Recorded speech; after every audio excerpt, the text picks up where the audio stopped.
Chapter 1. Schooled in England. One cold winter day, a little girl and her father arrived in London. Sara Creft was 7 years old and she had long black hair and green eyes. She sat in the gap next to her father and looked out of the window at the tall houses in the dark sky. "What are you thinking about, Sara?" Mr. Creft asked. "You are very quiet." He put his arms round his daughter. "I'm thinking about our house in India," said Sara, "and the hot sun and the blue sky. I don't think I like England very much, father." "Yes, it's very different from India," her father said, "but you must go to school in London and I must go back to India and work."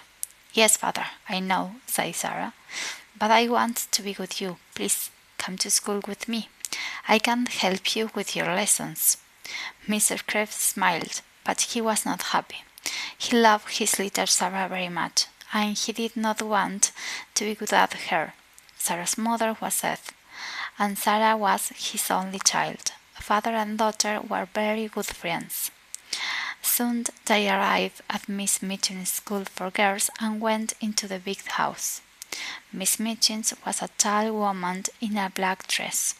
She looked at Sara and then gave a very big smile. "What a beautiful child," said to Miss Creft. Sara stood quickly and watched Miss Mitchell. "Why does she say that?" he thought. "I am not beautiful, so what does she say it?" Sara was not beautiful, but her father was rich, and Miss Mitchell liked girls with rich fathers, because it was good for the school and good for Miss Mitchell too. "Sara is a good girl," Mr. Crave said to Miss Mitchell. "Her mother was French, so she speaks French very well. She loves books and she reads all the time, but she must play with other girls and make new friends too." "Of course," said Miss Mitchell. She smiled again. "Sara is going to be very happy here, Miss Creft." Miss Creft stayed in London for a week. He and Sara went to the shop and he bought many beautiful expensive dresses for his daughter. He bought books and flowers for her room and a big doll with beautiful dresses too. Miss Mitchell smiled, but she said to her sister Amelia, "All that money on dresses for a child of 7? She looks like a little princess, not a schoolgirl." When Miss Clevert left London, he was very sad. Sara was very sad too, but she did not cry. She sat in her room and thought about her father on the ship back to India. "Father wants me to be happy," she says to her new doll.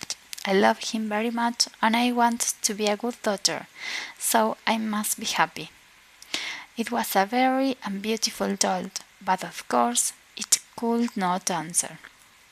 Sara soon made new friends in school. Some little rich girls are not very nice children.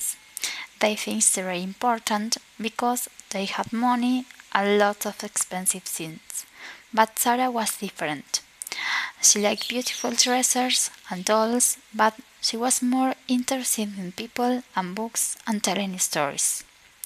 She was very good at telling stories. She was a clever child, and the other girls loved to listen to her. The stories were all about kings and queens and princes and wonderful countries across the sea. "How do you think of all those things?" asked her friend Emma. "I have all these pictures in my head," said Sara, "so it's easy to tell stories about them." Poor Emma was not clever. She could never remember any of her school lessons, and Miss Mitchell was always angry with her. Sara often helped Emma with her lessons. "Listen, Army," she says. "You remember that French king, Louis XVI? Well, this is a story about him. One day in 1792, and so Emma learned her lesson through Sara's stories, and she loved her friend very much. But not everybody was Sara's friends. Lavinia was an older girl. Before Sara came, Lavinia was the richest and the most important girl in the school, but Sara's father was richer than Lavinia's father's. So now Sara was more important than Lavinia, and Lavinia did not like that.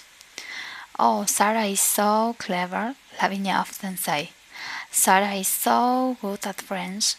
Her dresses are so beautiful, and she can sing so well, and she is so rich. Of course Miss Mitchins likes her best." Sara did not answer when Lavinia said these things. Sometimes it was not easy, but Sara was a kind, friendly girl, and she did not like to be angry with anyone.